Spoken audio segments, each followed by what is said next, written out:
Well, we're standing next to the tree that we're going to discuss. Uh-huh. It's a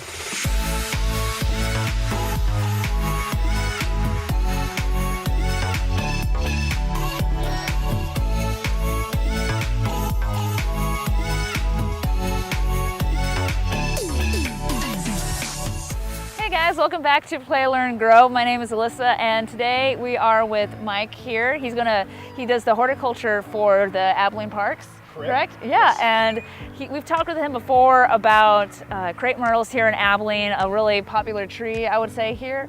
But we're going to be talking actually about another type of tree. So can you go ahead and tell us what that is? Sure, we're surrounded by some Afghanistan pines. Mm-hmm. It's a very commonly used tree here. It's a conifer, so Okay. obviously the pine cones, it's an evergreen. Mm-hmm. You see these a lot in Abilene, especially along North and South First. Mm-hmm. They get about 30 feet tall.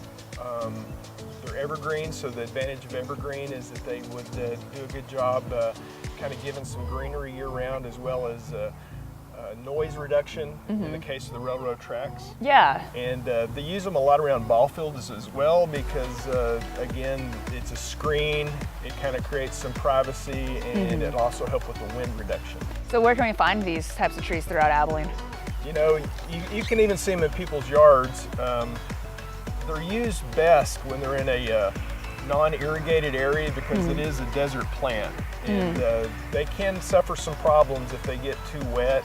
Over 20 inches of rain starts to create a problem. Really? Okay. Yeah. That's interesting. And so, because we have the trees here at Nelson Park, and then there's also some off along the lines of South First, correct? Correct. Yeah. And then around the ball fields and out at Lake Kirby, baseball and softball complex, they're used to screen the outfields there. Gosh, they're all over town. I mean, they're used a lot. And out in the country, a lot of people that have large properties use them for the same purposes. Okay. Yeah, and then these are great trees. They're evergreens, and so we see them year round. And I guess there's a proper way to care for them. You're saying that just be careful about the amount of water. Yes, you wouldn't want to put them in an irrigated lawn, even though I do see them there.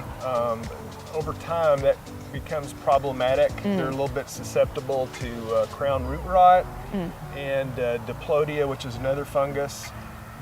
So, yeah, it's the nice thing about it is, you know, especially when we're in a drought, they thrive. So, you know, the clay soil, when it expands and contracts and it sucks up all the moisture, creates a problem for them over time.